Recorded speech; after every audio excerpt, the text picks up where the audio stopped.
집회는 계속해서 창세기를 강의해 갈 텐데요.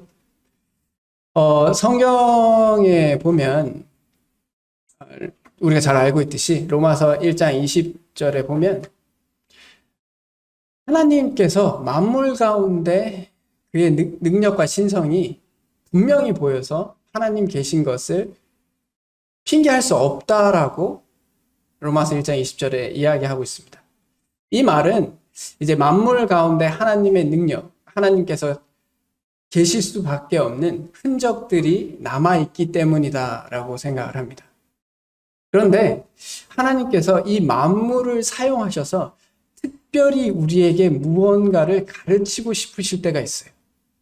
그래서 만물을 통해서 만물의 어떤 속성이나 또 만물에 대해서 어떤 의미를 부여하셔서 우리로 하여금 뭔가를 깨닫고 우리로 하여금 위로와 소망을 갖게 하실 때가 또 있습니다. 오늘 보고자 하는 말씀에 그런 예가 나오는데요. 우리 모두가 알듯이 무지개를 볼 때 우리가 생각하고 주님의 은혜와 또 주님의 능력을 발견할 수 있다고 생각합니다. 하나님께서 특별히 이 무지개 안에 하나님께서 우리에게 이야기하고자 하는 것이 내포되어져 있습니다. 그래서 오늘 말씀을 통해서 하나님께서 우리에게 이 무지개 언약을 통해서 무엇을 드러내려고 하셨나, 또 그것을 통해서 이 시대를 살아가는 우리는 어떤 언약을 붙잡고 살아가야 하는가 라는 생각을 이 말씀을 가지고 나누기를 원합니다. 본문의 말씀은 이제 9장에 있는 말씀인데요.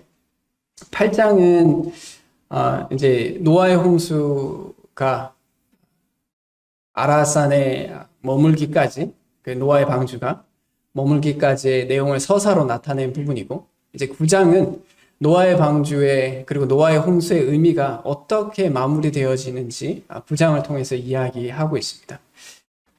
사실 홍수의 시작을 보면, 노아의 홍수의 시작을 보면 결국 하나님께서 인간을 어떻게 바라보셨는가로 인해서 시작됩니다. 6장 5절에 보면 여호와께서 사람의 죄악이 세상에 가득함과 그의 마음으로 생각하는 모든 계획이 항상 악할 뿐임을 보시고, 이것이 심판의 이유였어요. 하나님께서 인간을 바라보실 때 구제불능이다라는 겁니다. 방법이 없다. 모든 계획이 항상 악할 뿐임을 보셨다라고 이야기하셨습니다. 이게 홍수가 일어난 시작이죠. 이제 홍수의 마지막이 왔어요. 홍수가 다 이제 묻이 드러나고 노아의 방주가 아라산에 머물고 그 안에 8사람들이 나오게 됩니다. 그리고 하나님께 경배를 드리게 되고, 또 하나님께서 새롭게 이 8명을 통해서 하나님께서 원하시는, 또 하나님의 뜻이 이 땅에 다시 퍼지기를 원하셨어요. 사람을 통해서 또 하나님의 형상이 지구 만물 가운데 퍼지기를 원하셨습니다. 그런데 우리가 창세기를 볼 때, 또 다른 모든 성경을 볼 때 우리에게 성경은 말하고자 하는 것은 예수 그리스도가 누구신지에 대해서 이야기하려고 합니다. 그 내용 중에 우리가 창세기 3장 15절에 처음으로 원시복음이라고 해서 복음의 첫 모습이 첫 그림자가 나오게 돼요. 그리고 그 가인과 아벨의 사건을 통해서 하나님의 자손과 하나님의 사람과 또 사단의 사람, 세상의 사람들에 대해서 나눠지는 것을 보여지게 됩니다. 그리고 여기에서 보여지는 것처럼 예수 그리스도께서 어떻게 이 땅에 오셨고 무엇을 하시고자 하는지에 대해서 그림자로 오늘의 본문의 말씀을 통해서 이야기하고 있다라고 생각합니다. 하나님의 계시는 점진적이에요. 천천히 조금씩 예수 그리스도의 모습들을 보여주고 계십니다. 복음을 보여주고 계세요. 그리고 또한 그런 방식으로 여러 번 보여주세요. 그래서 성경을 보면 구약에서 일어났던 메시아, 구원자의 구원이다라는 주제가 계속해서 반복됩니다. 그리고 그 구원을 이룰 자에 대해서 계속해서 반복해서 나와요. 그리고 그것을 통해서 앞으로 오실 예수 그리스도가 어떤 분이신지를 주목하게 만듭니다. 천천히 그렇게 만들어가요.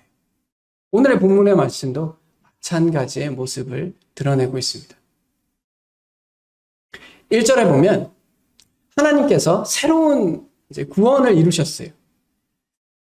하나님께서 구원과 또 그 이후의 삶들의 특징을 보면 항상 이런 패턴입니다. 누군가를 구원하시고 어떤 무리를 구원하시고 그들이 하나님의 나라로서 하나님의 민족으로서 하나님의 영광을 만물 가운데 드러내시기를 원하세요. 그래서 그들에게 복을 주시고 생육하고 번성하고 땅에 충만하라라고 명령합니다. 아담과 하와에게 했던 것과 동일해요. 같은 개념입니다. 그래서 우리도 똑같아요. 우리가 새로운 피조물이 되었다는 것은 하나님께서 우리에게 복을 주셨어요. 그리고 하나님의 나라가 우리의 삶들을 통해서 세상 가운데 퍼져나가시길 원해요. 퍼져나가길 원하시고 또 그것을 통해서 하나님께서 영광 받으시기를 원합니다. 계속 반복되는 주제예요. 그러니까 우리가 아주 잊어버리기 때문에 하나님께서는 계속 이것을 알려주고 계십니다. 말씀들을 통해서요. 노아는 이제 새로운 민족이 되었어요. 새로운 기원이 되었습니다. 왜냐? 모든 인류는 노아의 가족 외에는 다 없어졌기 때문에 그렇습니다. 이제 새로운 인류가 만들어졌고 새로운 인류에게 같은 소명을 내리세요. 같은 복을 내리십니다. 모든 만물에 있는 것이 너희를 두려워하고 결국 인간을 만물의 영장으로서 권한을 주셨고 권위를 주셨어요. 그게 이제 이들에게 주어진 복이죠. 또 먹을 것을 주십니다. 모든 산 동물은 너희의 먹을 것이 될지라 채소같이 내가 이것을 다 너희에게 주노라. 아담 때하고 똑같습니다. 아담 때하고 다른 것은 이제 동물도 주십니다. 제가 들어오기 전에는 모든 과일을 실과를 먹게 하셨어요. 그러나 이제 제가 들어오고 난 이후부터는 동물도 먹게 허락하셨습니다. 그래서 같은 패턴입니다. 그리고 또 하나 같은 패턴이 있어요. 아담과 하와에게도 모든 과실을 먹게 했지만 하나는 못 먹게 하셨어요. 그것을 통해서 하나님과의 관계가 어떻게 산정되는지, 어떻게 결정되어지는지를 드러내게 하셨어요. 선악과. 이 창세기 노아에서도 똑같아요. 모든 인류에게 모든 걸 주셨어요. 그러나 핏째 먹지 말라고. 선악과는 사실 선악과에 뭐 특별한 의미가 있는 게 아닐 겁니다. 선악과를 먹는 것 자체, 불순종하고자 하는 그 자체가 사실 하나님께 반역으로서 우리에게 저주로 나오는 걸 겁니다. 마찬가지예요. 고기를 핏째 먹는 것 자체가 어떻게 특별하게 우리에게 문제가 있는 게 아닙니다.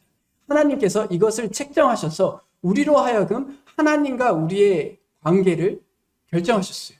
이것을 순종함으로 인하여 너희가 나를 순종하는지 알겠다. 사람이 사실 먹고 사는 게 일상에서 반드시 있는 거고 우리의 삶 속에 언제나 일어날 일들입니다. 그러나 그 먹는 것 가운데 우리가 핏째 먹지 말 것을 우리에게 제정하심으로, 노아에게 제정하심으로 너희와 나와의 관계, 너희가 이것을 순종하는 것을 통해서 나와 너의 관계는 친밀 가운데 있을 것이다.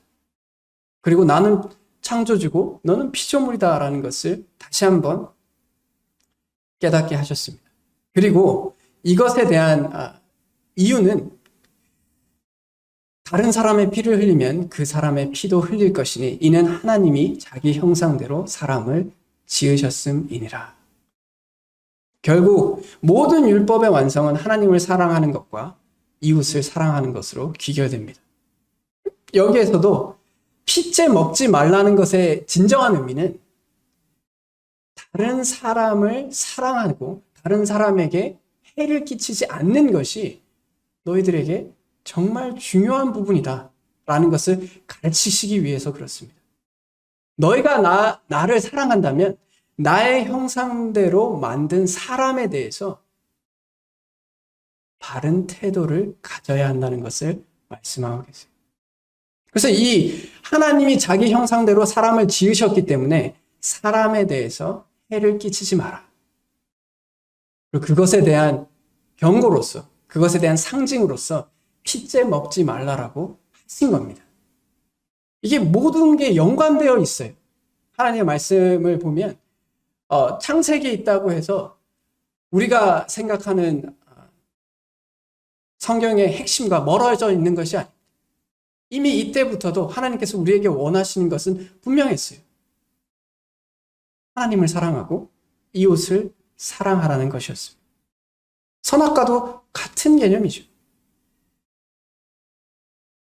그래서 피째 먹지 말라는 이 자연 안에 있는 원칙을 통해서, 피를 통해서 하나님께서 우리에게 말씀하고 계세요. 이제 두 번째는 무지개를 통해서 우리에게 말씀하십니다.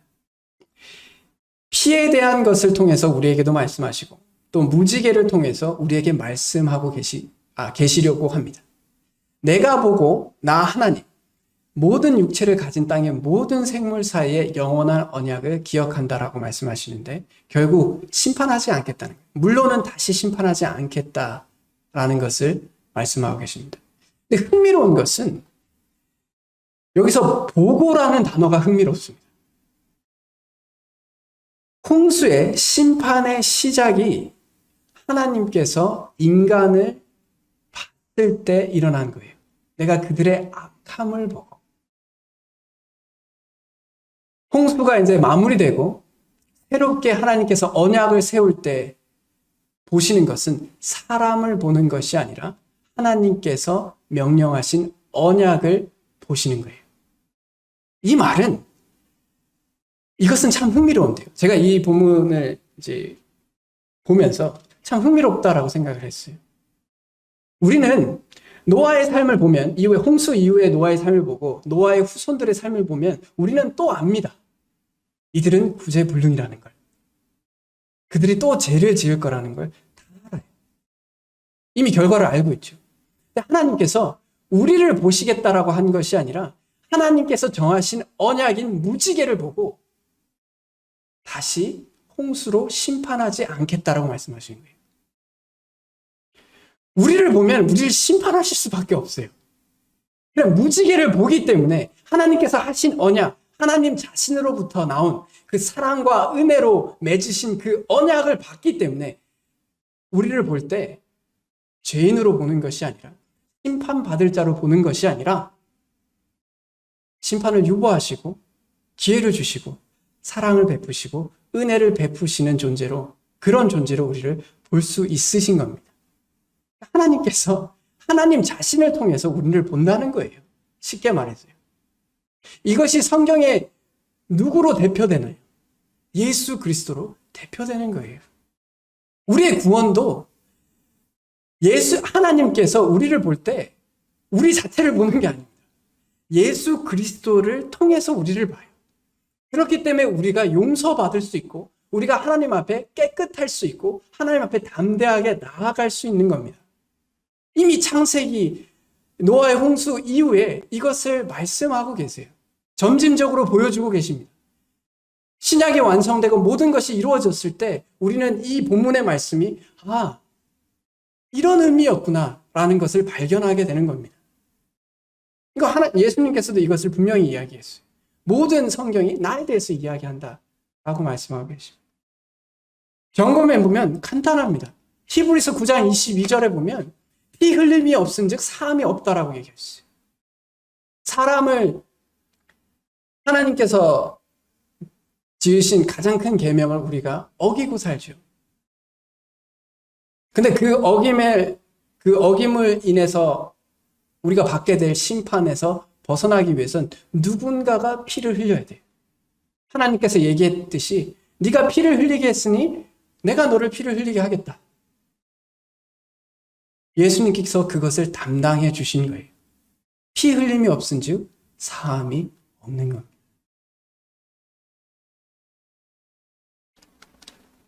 또 갈라디아서 2장 20절을 보면 오직 내 안에 그리스도께서 사시는 것이다 라고 말씀하시고, 내가 예수 그리스도를 나의 구주로 영접하게 되면 내 안에 그리스도께서 하시는 것입니다.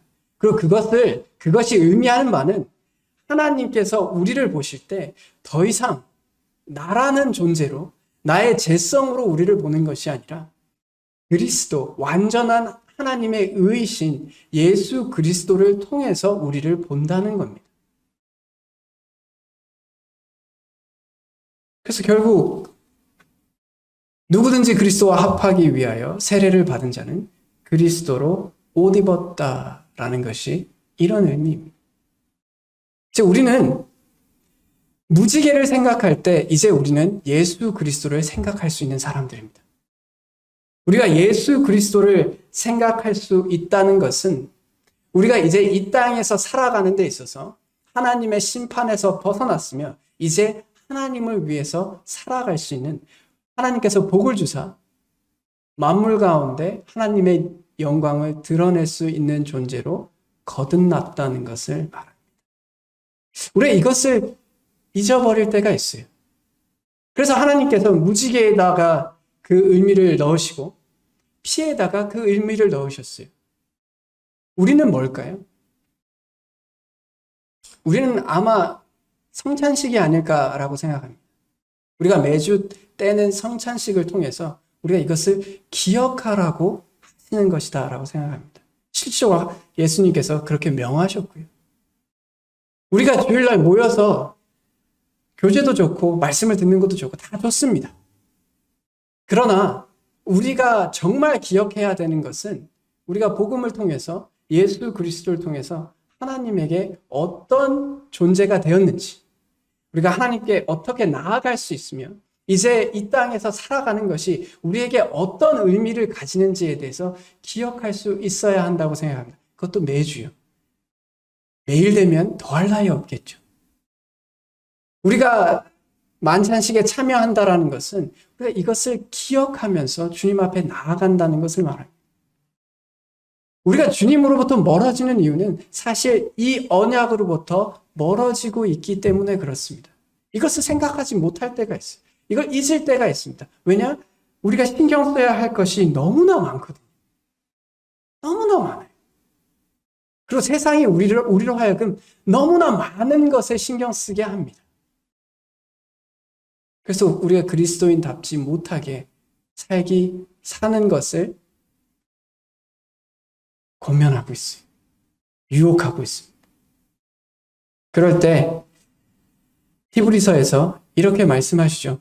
결국 믿음의 주요 또 온전하게 하시는 이인 예수를 바라보자.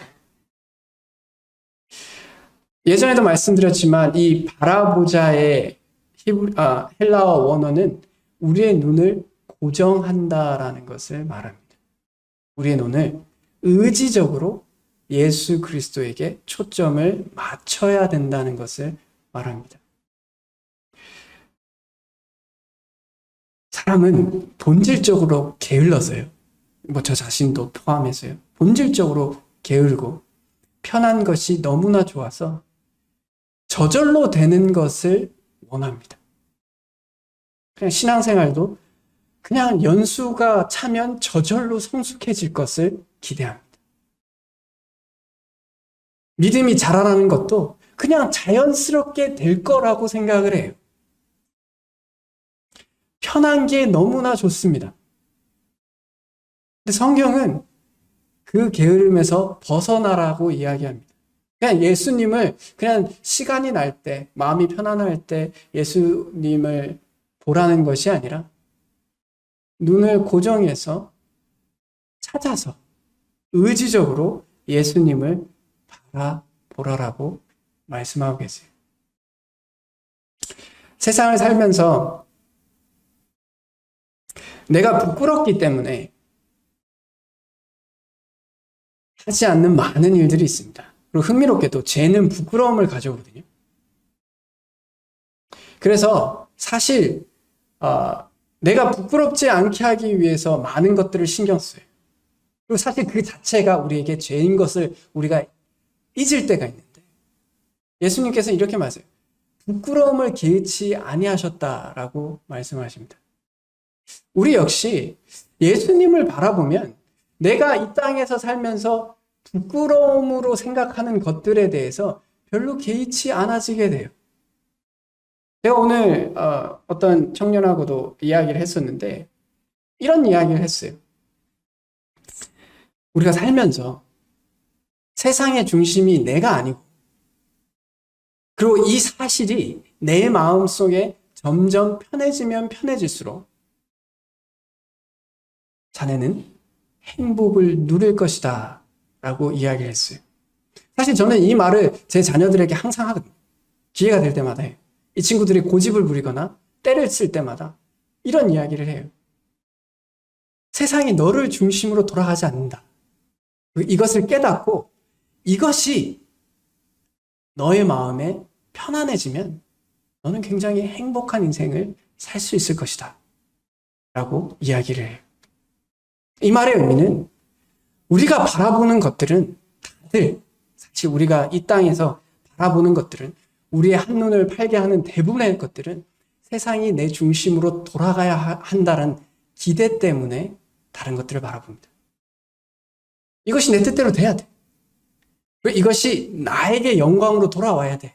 이 생각 때문에 우리는 분주한 거예요.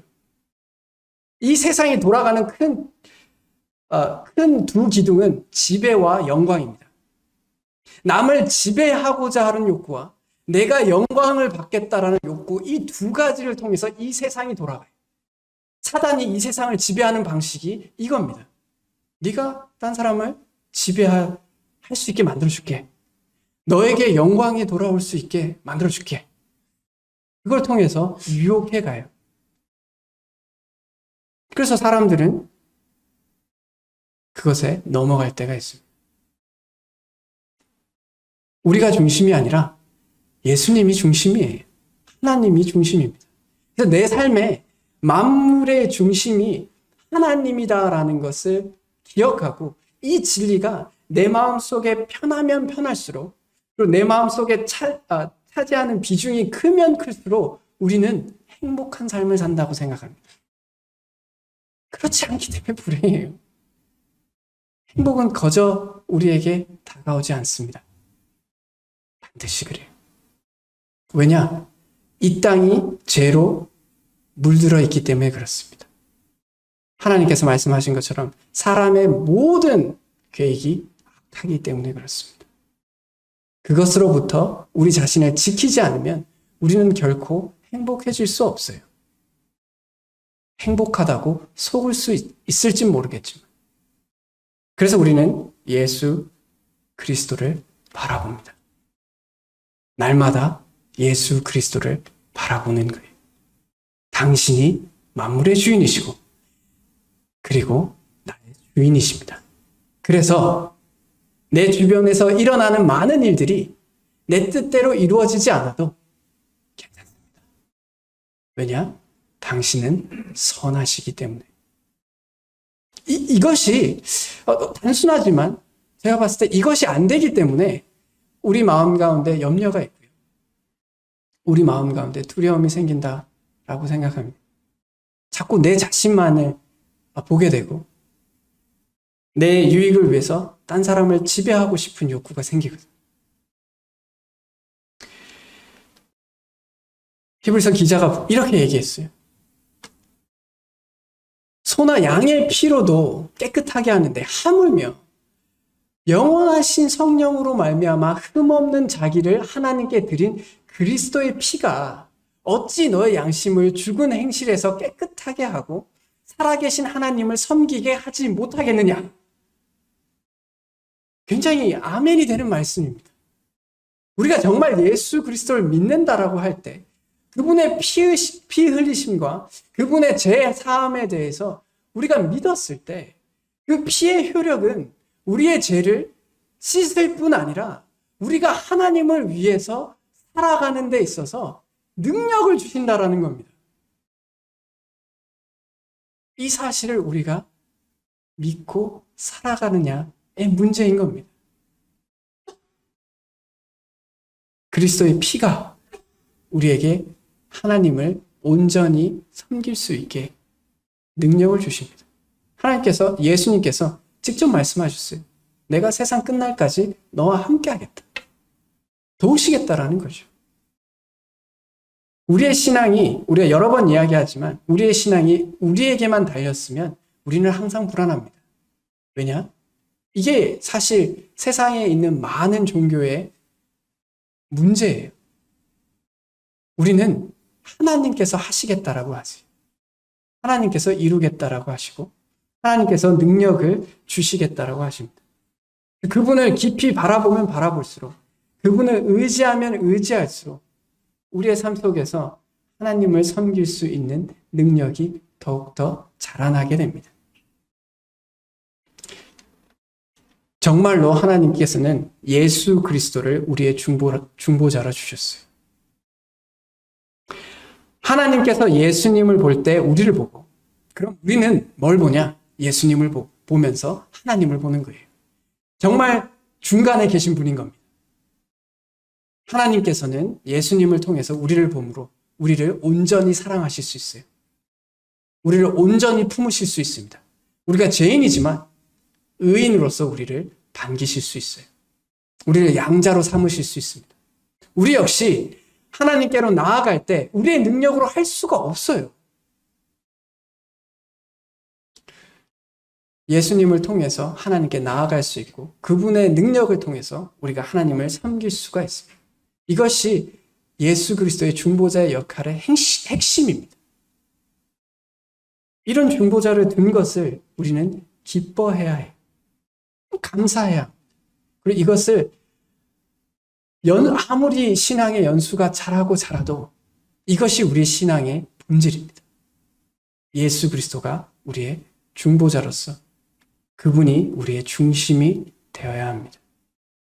하나님께서도 무지개의 언약을 통해서 그것을 기억하게 하시는 것입니다. 이제 우리는 성찬식이라는 새 언약을 통해서 예수님을 기억하죠. 날마다 또 예수님을 기억하고 그분을 기념할 수 있습니다. 그리고 그분께서 다시 오실 그때를 기다리며 소망을 갖고 하루하루 살아갈 수 있다고 생각합니다. 우리가 알고 있는 진리가 우리에게 새로운 감동으로 다가올 때가 있습니다. 당연히 우리가 들었던 이야기들 가운데 이것이 오늘 나에게 새로운 의미로 다가올 때가 있고 더 깊어질 때가 우리의 삶 속에 있을 줄로 압니다. 오늘의 이 말씀이 예수 그리스도가 우리의 중보자라는 것과 그분을 통해서 하나님께서 우리와 새로운 언약을 맺었다라는 이 사실이 새롭게 우리에게 다가올 수 있었으면 좋겠습니다. 그래서 살다가 힘들잖아요. 사는 거 힘들고 주변 때문에 힘들기도 하고 내 안에서 부대끼는 이 욕망 때문에도 힘드시잖아요. 다 힘들다고요. 그럴 때 예수 그리스도를 의지하고 바라보면서 하루하루 또 나아갈 수 있기를 바랍니다. 다 같이 기도하겠습니다. 하나님 아버지 은혜를 감사합니다. 하나님께서 노아와 그 후손, 그 가족들에게 새로운 언약을 맺으시는 것을 통해서 예수 그리스도를 통해서 맺으시는 새 언약의 그림자를 보여주심으로 예수 그리스도의 새 언약의 본질이 무엇이고 그 의미가 무엇인지 이미 창세기부터 말씀하여 주심에 참으로 감사합니다. 우리가 날마다 살아갈 때 예수 그리스도께서 나의 중심이 되시고 나의 중보자가 되시며 하나님께서 예수 그리스도를 통해서 나를 보기 때문에 내가 두려워할 필요 없으며 하나님께 담대히 나아갈 수 있으며 주님을 위해서 살아가는 것에 대해서 용기 얻을 수 있는 이 진리로 인하여 참으로 감사합니다. 우리가 누구간데 이런 은혜를 얻을 수 있으며 세상 그 누구가 이 축복 가운데 살아갈 수 있겠습니까? 이 진리와 이 은혜로 인하여 참으로 감사하고 우리가 계속해서 하나님 앞에 담대히 나아갈 수 있도록 세상이 우리를 속이고 또 우리를 세상 속으로 끌어가려고 할 때에 주님을 의지하는 저희들 되게 하여 주시고 하나님이 나의 중심인 것을 기억할 때 내 뜻대로 되지 않는 것에 대하여 조금 더 평안한 마음으로 바라볼 수 있으며 심지어 그 가운데 하나님의 선하심을 바라볼 수 있는 우리의 특권을 잊지 않고 살아갈 수 있도록 은혜를 베풀어 주시기 원합니다. 남은 한 주 동안도 주님의 손에 의탁드리옵고 이 모든 것을 우리 주 예수 그리스도의 이름으로 기도드렸습니다. 아멘.